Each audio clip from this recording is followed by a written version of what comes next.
You go live. No, really go live. I dialed 911 a long time ago. We are talking to a person who has had far too many careers. No, I think it's just you can never have too many. I think, and you Football. can have too few, maybe, but not And too then when many. you say to him things like, "What do you write about?" He goes, "Oh, I don't know, Civil War, Native Americans, dirigibles, football, just some themes." S.C. Gwynne, we'll be calling him Sam, has written a great new book that I stole from Carrie called His Majesty's Airship. It's incredible. It is about a dirigible accident that you have never even heard about because it has such a high-class, fancy pants name, the R101, R101. Award-winning journalist and New York Times bestselling author. Pulitzer finalist. What the okay.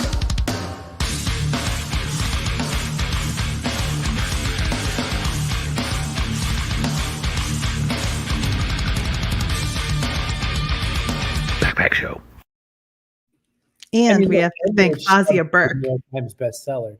Any old person with that. Oh, stop it. What, a Pulitzer finalist? What the Fred? You know what? I hate to rub this in your face, but he's New York Times bestselling author like more than once. More than one of his books. Yeah. So he outranks you. All over it like somebody. Yeah. If we were at like a formal dinner, you'd have to walk out behind him. Well, you can blame this lady for bringing him to us. We didn't know Sam until Fauzia said, "Hey, get on this." And we were like, how wouldn't we? Because she's the best book promoter and publicist in the whole wide world. Yeah, she's the best. So Chloe's here back from a walk. I know this attractive lady. That's my mother. Oh, my favorite, Diane. Leslie, I have an emergency I'll have to tell you about later. It involves about 1 ounce left of maple syrup. That's something bad's going to happen. We need Sam out here to tell us. Let's grab and to rub it in your face that he has more New York Times bestselling books than you. I wrote a pretty good product data sheet once. Nice. Dean, you and me both. So at this formal dinner where Sam walks out first and Chris comes after, I'm like cleaning up the table. Pushing the broom. Sam, welcome to the show. Good to have you on. It's great to be with you guys. It's excellent. Now, listen, I said this is no Joe Rogan experience, so I'm not going to go crazy deep. I'm not going to make you postulate a whole lot. But first off, we have this book, His Majesty's Airship. It is talking about a huge airship disaster no one's even heard of. Well, I mean, someone has. Someone. It's not the name brand dirigible disaster. Why this book? And why any of the book projects you've chosen? Because there's no real glue to them except for, I assume, your creativity. Well, it's a very good question. And I think, in the broadest sense, I think the answer is that I'm a career journalist. And, journalists in general kind of have the attention span of a gnat, kind of. And it's why we are journalists, because you work harder in your story. Let's say when I was at Time Magazine all week, and then you goes into the magazine and on, Monday evening, it's at the bottom of somebody's bird cage, and that's fine because you move on to the next story, and you go story to story to story, and that's how you live. And whether you like it or not, your bosses are going to make you go story to story to story. But it sort of matches me. And so my feeling is I always wanted to do the best story. I always wanted to do like Stonewall Jackson. To me, is just one of the best biographical stories in American history. Period, hands down. I'll put him up against anybody. It's such an interesting story. Whatever you think of Stonewall Jackson, it doesn't matter. It's a great story. I was talking about the football, the perfect pass, the reinvention of the game. What I'm looking for, or writing about the Comanches, the most powerful tribe in American history, how they determined everything that happened in the American West. So, and moreover, the Comanche story had a family story in the middle of it all, where this little 9-year-old blonde girl gets kidnapped by some Indians, and all hell breaks loose for the next 40 years. And so I am going for the best story. So His Majesty's Airship is a story of an airship crash in 1930, 7 years before the Hindenburg. It has the advantage that no one's ever heard of it these days. Back then, it was one of the greatest tragedies in British history. But it was just a great tale of human folly, and of how this airship, this attempt to circle the world with airships, kind of linked up to the idea of the beginning of the end of the British Empire. So I go for story, I guess, and story. Sucker for a good story. Like any journalist. That's it. All I'm looking for, it's all I ask for is a good story. There's so much in this. Okay, so the ship is called the R101. It's made by a gentleman. Well, it's commissioned by a gentleman named Thompson, who had about 806 titles. So I'm not going to remember them all. One of the things I read that I remember deeply was that they looked at every single angle of another crash in 21. And we're like determined not to recreate some of the crashes. So they doubled down. Everything was super durable. You called them a hyperkinetic media room because they were trying so hard to say this thing is so safe. And then the Hindenburg says, well, we're not going to be like the R101. Did you find that? Was there like a timeline of a bunch of dirigible creators saying never again? Or tell me a little more about that. There was. I mean, one of the problems with these, so the word I use for the dirigible is a word to describe them. Also airships is a word I would use. And actually they're more specific than that. They're rigid airships. And a blimp, for example, think of the Goodyear blimp or the Fuji blimp, does not have a skeleton. It's just a balloon, really. It might have a rigid keel, but it doesn't have, these big ones, the super big ones, the Hindenburgs, the R101s, these guys, they were 600, 700, 800 feet long, and they had a steel or aluminum alloy steel structure, a skeleton in which were these giant airbags. And really starting even before World War I, I mean, the number of disasters of these things just went on and on. Disaster. I mean, we've all seen the Hindenburg, the 20 seconds of the hydrogen fireball. There were 75 at least hydrogen fireballs that looked just like that no one's ever heard of before, including R101. But as time went by, people kind of kept convincing themselves that these giant things were not as deeply flawed as they were, and not just hydrogen was just one piece of it.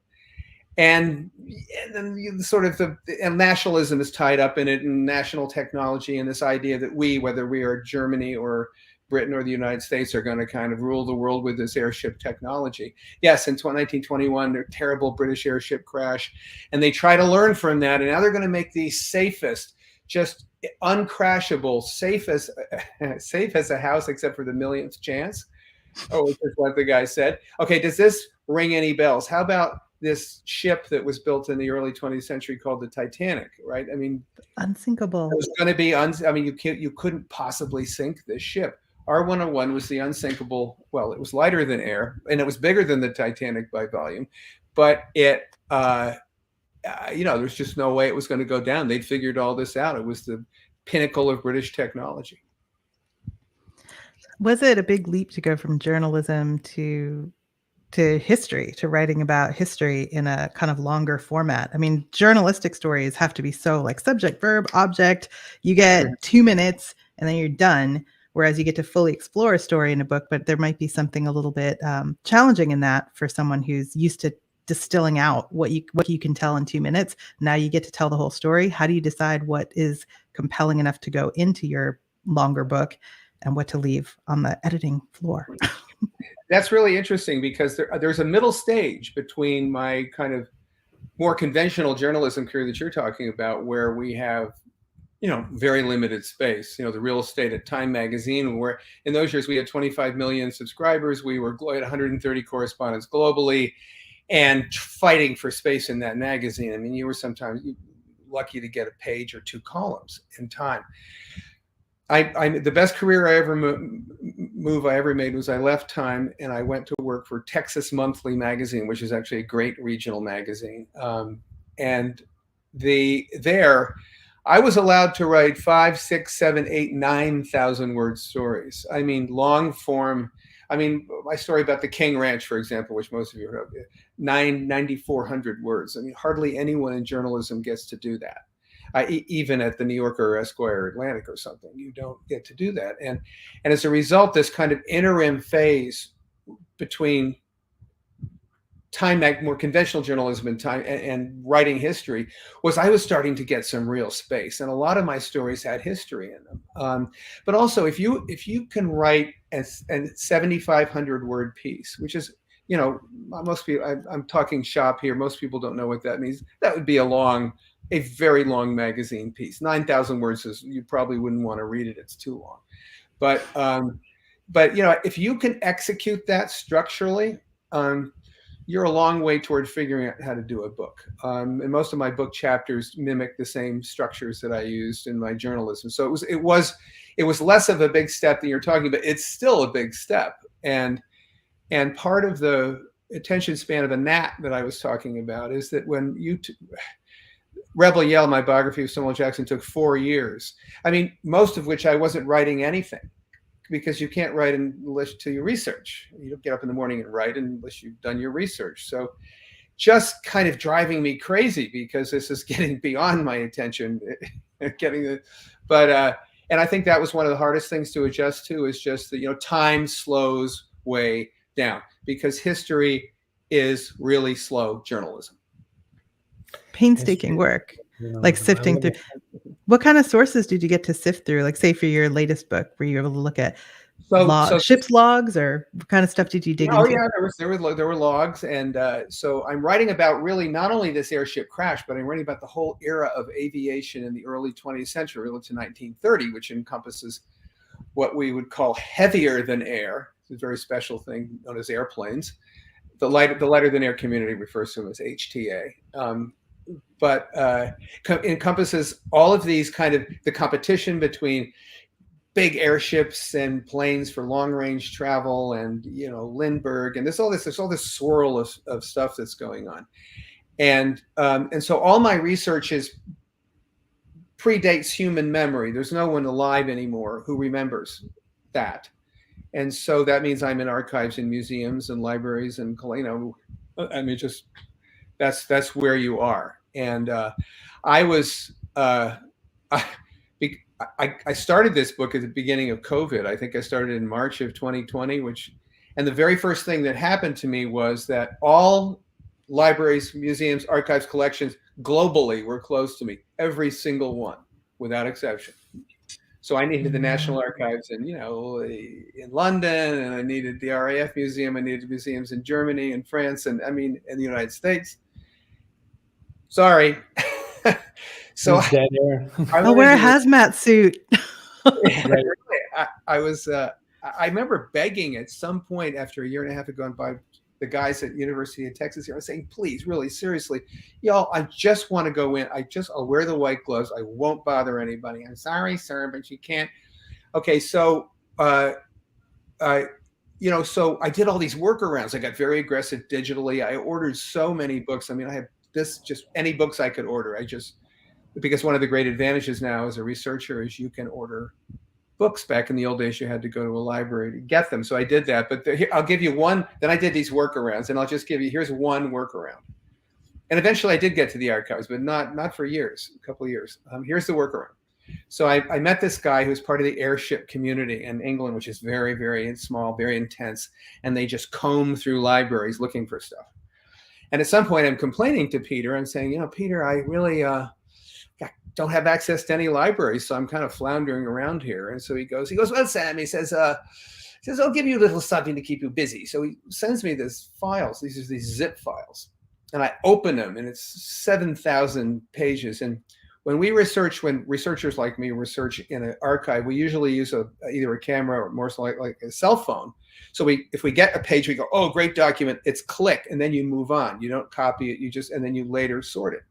So Peter had sent me 7,000 pages, some of which were well organized, some of which weren't. But I spent the next 2.5 months reducing the 7,000 page super archive that Peter had to my 700 page sub archive, extremely well indexed, which included some of the absolute crown jewels. And this all came out of the National Archives in the United Kingdom, which is where they have, Robin Hood's tights and King Arthur's slipper and pipe. They're all in there. Literally, it goes back to Roman times, and you can see people reading Roman scrolls from England. But anyway, so this was a workaround, and some of the stuff that was in there was just stuff that I didn't know about that was killer. I eventually did get, when 2 years later, everything opened. I did spend almost a month in England. I was up in Blackpool on the Northwest Coast, most of the time in London at these RAF Museum, National Archives. I did get there, and the advantage was, typically I would have gone there first. It would have been my first move. but I couldn't do it. So by the time I get around to going, I know everything. I know that the memo I want is 10:45 a.m. on June 3rd, 1929. I mean, I know that. So it meant that my trip was incredibly productive, and I got it done. Anyway, I sorry to boy, it's a long story, but COVID, no, it's good. I'm a nerd. I love that stuff. So. When you get to the notes section of the book, it is clear what you're going through and what you say. Comms log from the R-34, wireless communication, outside of France or whatever. There are super deep, tiny notes that anyone could send someone interested off on a journey. So I want to take that and roll it into the way you write the book. So I'm 50 or so pages in. I only just started this morning. That'll give you a sense of it anyway. I mean, I was like, roar, and I read through it very quickly. Present tense to start us off. You start in the present tense. It's a very important choice because we are in the moment. Thompson is there and whatever. There are some fascinating details that I'm sure came through sifting 7,000-ish pages and then tens of thousands of pages after. For instance, going around in the biscuit tins and saying, you can keep the biscuits, you got to chuck the tins, we're worried about weight. Meanwhile, Thompson himself had 254 pounds of luggage just for himself. The whole crew had 350 pounds of luggage. A little disparity amongst the ranks. Things like that, putting biscuit tin too heavy into this story, that has to be your kind of like, I hope someone is excited as I am about a biscuit tin. Is that it? Do you get that kind of joy of like, I'm going to give this fact and some idiot is going to quote it someday? It's such a great detail, isn't it? I mean, this is a, 150-ton airship with 5.5 million cubic feet of hydrogen, 777 feet long, and you're worried about the biscuit tin. Meanwhile, bringing on the carpet that weighs hundreds of pounds. I mean, these things are lighter than air, so you can, it's lighter than the air that it floats in. It's bigger than the Titanic, lighter. It defied all, apparently, laws of whatever anybody thought the laws of gravity were. But to get back to where you started with the question about the structure of the book, we do start in present tense. And present tense, this thing's taking off for India. It's going to be the show flight that demonstrates how Britain will be able to populate the world with airships and link its empire with these marvelous airships. And R101 is going to be the thing that does that. And so we start, Lord Thompson, Lord Christopher Birdwood Thompson, the Secretary of State for Air. What a wonderful Shakespearean title. Secretary of State for Air. Anyway, I love it. I shouldn't do English accents, but so that we're starting for India from a little bit north of London, a place called Cardington, and we're going to India. So that's the opener, right? And then what I did was, as a writer, I had a choice at that point. And some writers will start with a kind of a present tense teaser, and then we'll go all the way back to like the beginning of time, right? Proteins floating in the universe. I'm joking. Anyway, we'll go way back to the beginning and we'll move forward then in a linear way. And then at some point we will catch up with the beginning, right? That's a conventional structure. Many novels work that way. I decided not to. What I decided to do was, so what we have this, it's a 7-hour flight. It's doomed. And anybody who read the cover of the book knows it's doomed. It's not a spoiler, okay? It says the life and tragic death. I mean, okay. We know. Did you get hate mail? You sound a little bitter, to be honest. we know it's going down, so that the people who are reading it, they know they're on the Lusitania, or whatever. They know they know what's going to happen. It's going down. So it's 7.5 hours. And so it's a pretty exciting flight. And with lots of interesting things going on. And they cross the English Channel into France and then crash somewhere north of Paris. But what I did was I then decided structurally I would present tense is first chapter. Second chapter, we're going to go back to Zeppelins, which was the first invention of rigid airships. And then back to the present again. We're cruising over London, and millions of Londoners are coming out to see the ship. And then back to the ship. So what it does is it's a two-part structure. Present, past, and then we march forward, and it all comes together finally when the airship crashes. But so that was a deliberate structural choice, and so and it meant for me that also that the the reader was never very far from the excitement of the present. Even if I was talking about, you know, a crash of a British airship in 1921, or you know, how the horrors of these poor Zeppelins who got shot down by British fighter planes shooting incendiary bullets. Talk about video games at 2-3 million cubic feet of hydrogen. Very satisfying way to win an airship. You know, Sam, I feel like you read my notes before we did this, because I wrote down specifically very satisfying, because you have a real good recall of your own work, which, by the way, I only say that because I don't remember any words I write unless someone quotes them to me, and then I smile politely like maybe I did write that. I was going to say that the first time I experienced that feeling of blowing up a dirigible was in a video game where I had to fly against this big giant blimp, and everything you wrote about the terror of the material of an airship was like, it's true. Like, you know, oh my gosh, this massive thing that's just dropping bombs easily on everybody below it, but extremely flammable, extremely breakable and all that.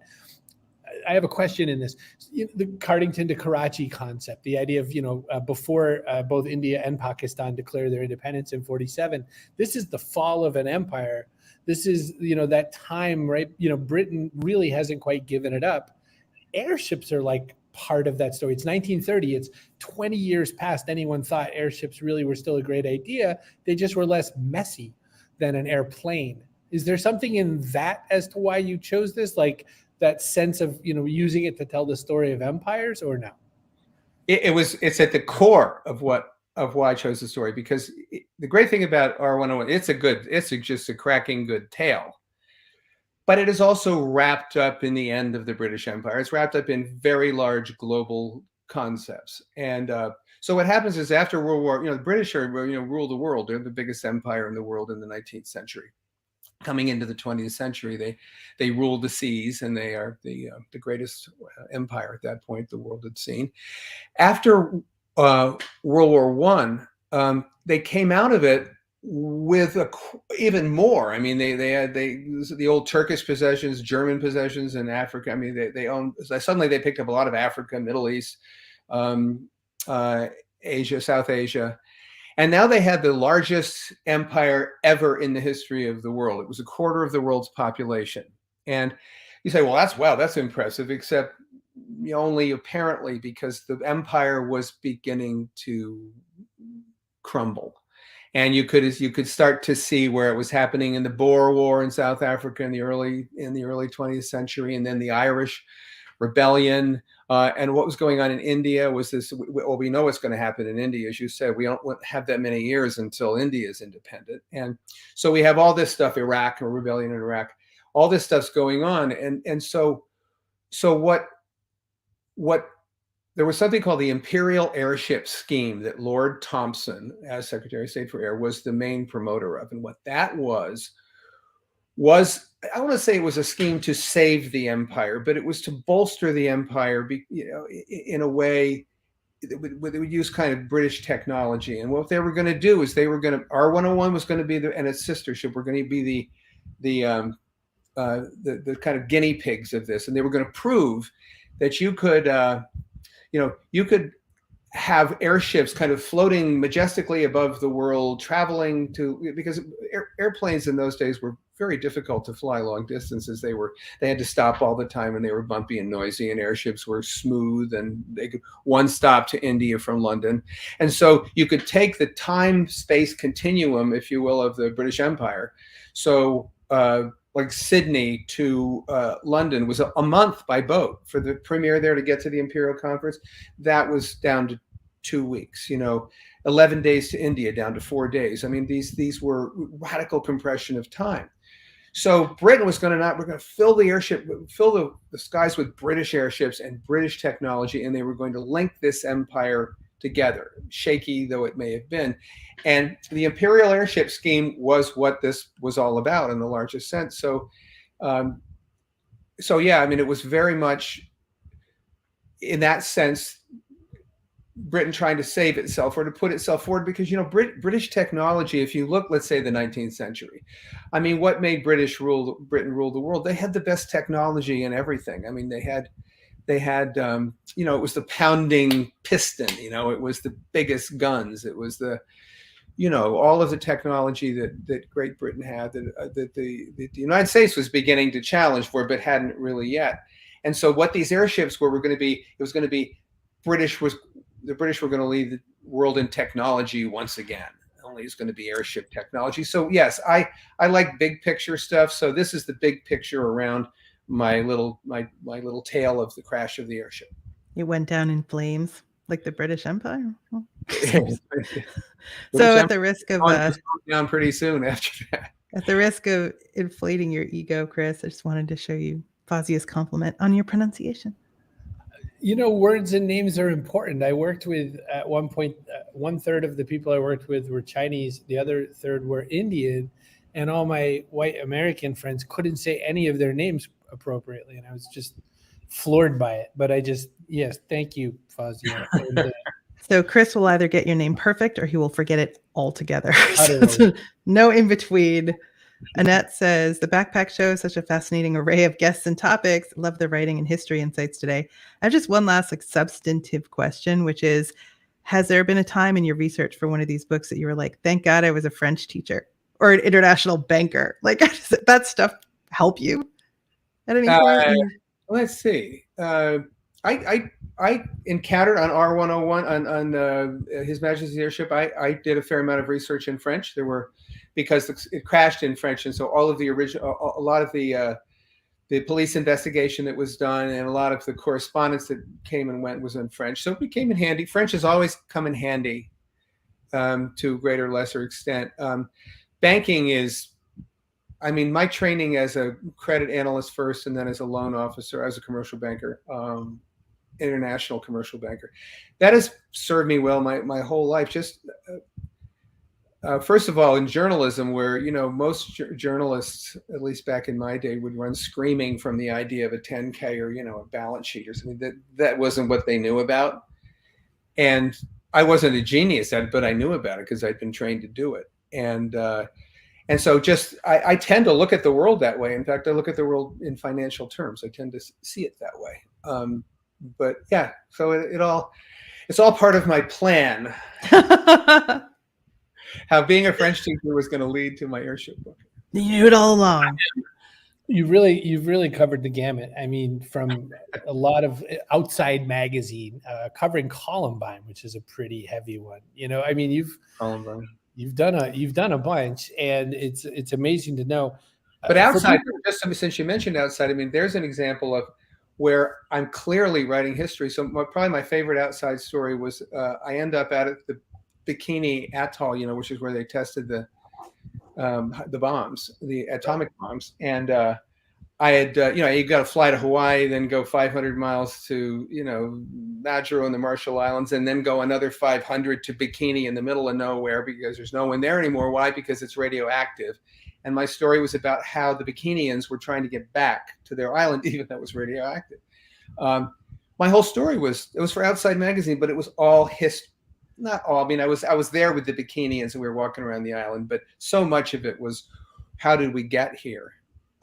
Straight history. Anyway, I'm sorry, Chris. No, we're here for. We brought you on the show to talk. It'd be pretty boring. Certain things make sense, even though they apparently don't make sense. Well, you had mentioned earlier that you're not really sure on your next book because Dean asked the question, what's next for Sam? How do you choose these? Do they just fall on you like manna? Like, these aren't mainstream things. So how do you kind of come across it? Why is this a boysenberry?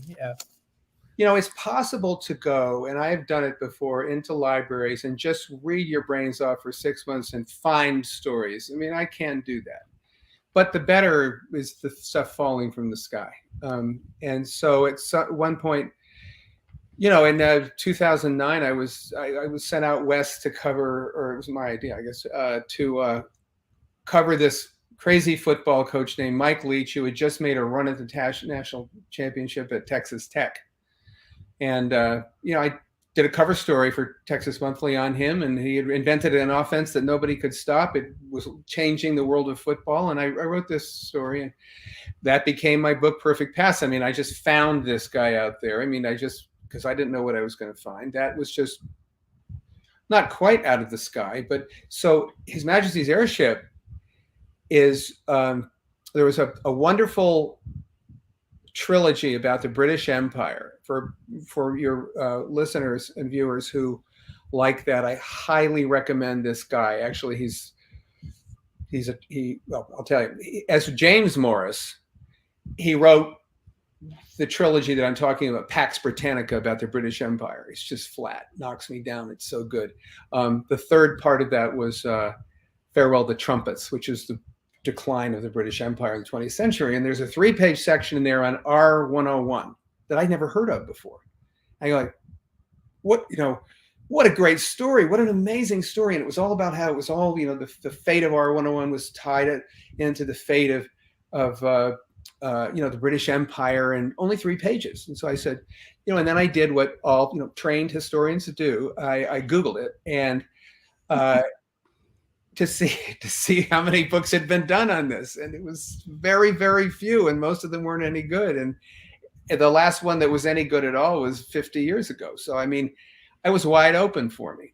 But it was, anyway, to go back to James Morris, he became trans to a woman. I'm sure I'm getting my vocabulary wrong here, but he wrote as Jan Morris at the end of, or at her career. So James Morris or Jan Morris, both of them are brilliant. I highly recommend that. But so I think the reason why do I have this story and nobody else does is because I don't think anybody reads Jan Morris anymore. So in that sense, it's out of the sky. That's why, Dean. Listen, I'm going to get to the end of this interview with you, but I'm going to read just a tiny bit from back on page 9. At 6:36 p.m., R101, as they all called her, the R101, slips her mooring and swings free. A cheer rises from the crowd.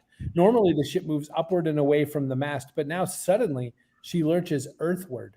Such a movement by something 777 feet long and 130 feet wide is something to see. It arrests the attention. To stop the fall, Captain Carmichael Burt Irwin releases a massive amount of water ballast, 4+ tons, almost half the ship's total, which pours from the bow in a great waterfall, drawing an even louder cheer from the onlookers who aren't quite sure what they're seeing. I mean, that is a book about a disaster, but like every sentence is like, keep reading. Thank you. I just want people to get this book. So His Majesty's Airship, S.C. Gwynne. We have to do a couple things that we do around the show. One of them. Oh, and here's our person of the day. Kaboom! Well, I'm gonna invoke my bribery. It'll be Leslie. That's just because you ran out of maple syrup. I need maple syrup, Leslie, please. Ridiculous. Thank you. And then we're gonna ask you one question that we've asked every single guest, from Sister Anne Flanagan to Santa Claus. We've asked the question, and his wife. What goes in your backpack? Could be something physical, could be something metaphorical. Carrie, what's something physical you could throw in a backpack? Ooh, extra set of teeth. DJ Cumberbund, that in the backpack. You just never know. How about something metaphorical? What's something people could have in a backpack? I think the most interesting answer I can remember was the Oral Knots took something out of the backpack, and they took out ego so that they could get their projects done and make them the best they could be. How about a Shakespeare-like ability to write? I don't know. All right, but no, I'm kidding. I'm joking. How about this? Always, no, never, oh no, always write an outline. Wait, always or never? Because one of those I do. That's an old Steve Martin joke. No. You mean Gern Blanston? No, always write an outline. That's not something, well, yeah, so you could write it down and you could put it in your backpack and you could bring it along with you to remember that if you don't do that, then you're just not going to be able to write. You're going to ramble. You will, and the reader will be unhappy. Do you remember back in like 5th or 6th grade when we were being told about outlines? It'd be like section 1, dogs. Section A, what does he want to say about dogs? And then I got in trouble with my teacher, 6th grade teacher, Mrs. Birch, because I said, well, let me tell you something about dogs.